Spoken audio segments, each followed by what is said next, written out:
Hi friends, Madharaasi కాలేజీలో ఏం జరుగుతుంది? మదరాసి కాలేజీలో ఏం చదువు చెప్తున్నారు? అసలు చదువు చెప్పే లెక్చరర్ చదువు చెప్పడానికి వస్తుందా? ఆ చదువు జనాలకు ఎక్కుతుందా? అందరి డౌట్ ఇదే కదా.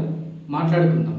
ప్రమోషన్లో మురుగదాస్ గారు మాట్లాడిన మాటలు ఇవన్నీ మాట్లాడుకునే ముందు మన ఛానల్ ఫస్ట్ టైం చూస్తున్న వాళ్ళంటే దయచేసి సబ్స్క్రైబ్ చేసుకోండి.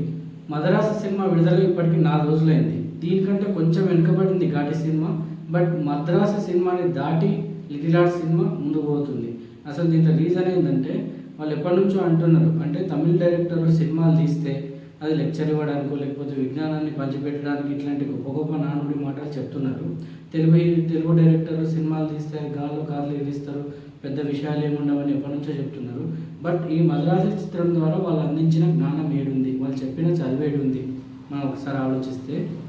ఇదంతా చూస్తే ఇప్పటి వరకు నిజం అనుకున్నారు జనాలు కూడా. అంటే తమిళ డైరెక్టర్లు ఎప్పుడైనా స్టేజ్ మీద మాట్లాడేటప్పుడు మేము విజ్ఞానం అందించడానికి సినిమాలు తీస్తుంటాం ఇదన్నీ ఏమో మాట్లాడినప్పుడు అందుకేనేమో నిజంగా 1000 కోట్లు రావడం లేదు తమిళ సినిమాలకు, ఓన్లీ కన్నడ బాలీవుడ్ ఈ తెలుగు సినిమాలకు మాత్రమే 1000 కోట్లు వస్తున్నాయంటే ఇవన్నీ పెద్ద యాక్షన్ సినిమాలు అన్నట్టుగా బిల్డ్ అయిపోయింది అది వాస్తవానికి.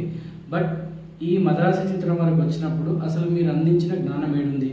లిటరల్గా సినిమా చూసిన వాళ్ళు ఆలోచన చేస్తే గజనీ సినిమా మూవీలోని పాత్రకు కొత్త రకంగా జబ్బు పెట్టి శివకార్తికేయన్ని హీరోగా పెట్టి మద్రాసు సినిమాని తీసిండు మురుగదాస్ అని ఎవడైనా చెప్తారు. అసలు సెకండ్ హాఫ్లో ఉన్న కంప్లైంట్స్ ఏంటి, అసలు ఆ పాటలు ఏంటి, ఇవన్నీ చూసిన ఆడియన్గా మీకు కూడా అర్థమయ్యే ఉంటుంది. బట్ వీళ్ళు ఇచ్చిన జ్ఞానం ఏంటుంది? దీని గురించి నేను మాట్లాడడానికి రీజన్ ఏంటంటే ఇదంతా నా వర్షన్ ఒకటే కాదు. మనం వేరే వేరే ట్రైలర్ చూసినప్పుడు కానీ, సాంగ్ చూసినప్పుడు కానీ, ఈ మూవీ రివ్యూ చూసినప్పుడు కానీ, మన మూవీ చూసినప్పుడు కానీ, కింద కామెంట్స్ కానీ ఒక్కసారి బేస్ చేసుకుంటే అసలు శివకార్తికేయన్ ఇంతకుముందు అమరన్ అనే సినిమా కూడా తీసిండు, అది అన్ని భాషల్లో కూడా రిలీజ్ అయింది. బట్ దాని మీద ఎలాంటి కంప్లైంట్స్ లేవు. ఆ హీరో కూడా చాలా క్రేజీ వచ్చింది, అందరం ఆ సినిమాని మెచ్చుకున్నాం కూడా.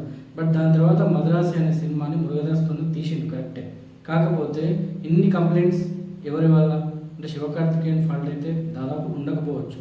అంటే మురుగదాస్ కూడా దాన్ని వేరే భాషల్లో ఇది అర్థం చేసుకుంటారని అనుకున్నారు. బట్ స్థానికంగా ఈ సినిమా వాళ్ళ టైటిల్ పెట్టిన విధానానికి అదంతా కరెక్ట్గానే ఉండొచ్చు. బట్ ఈ మద్రాసు అనే చిత్రం జనాలకు వేరే భాషల్లోకి ప్రజలకు ఎక్కలేదంటే ఆ రీజన్ ఎవరిదై ఉంటుంది, దేనిదై ఉంటుంది? అసలు దీని మీద మురుగదాస్ కూడా రియాక్షన్ ఇవ్వాలి కదా. అది ఏ విధంగా ఇస్తాడో మనం కూడా చూడాలి. మొత్తంగా చూస్తే ఇందులో శివకార్తికేయన్ నటన తప్ప గొప్పగా చెప్పుకోవడానికి ఏం లేదని అందరికీ అర్థమవుతుంది. ఇక విషయం ఏంటంటే ఒకవేళ ఇది బ్లాక్ బస్టర్ అయితే అది వేరే విషయంగా ఉండేది, అవ్వలేదు కాబట్టి ఇంత డిస్కషన్ నడుస్తుంది. ఇంకా విషయం ఏంటంటే ఇంతకుముందు సల్మాన్ ఖాన్తో సికిందర్ అంత అన్యాయంగా ఇది జరగకపోయి ఉండొచ్చు. బట్ శివకార్తికేయన్కి అమరన్ లాంటి గొప్ప విజయాన్ని అందించలేదు మాత్రం బహిరంగ రహస్యం. దీని మీద మీ అభిప్రాయాన్ని కూడా కామెంట్ రూపంలో తెలియజేయండి. అలాగే మరో ఇంట్రెస్టింగ్ విషయంతో మళ్ళీ మనం మాట్లాడుకుందాం.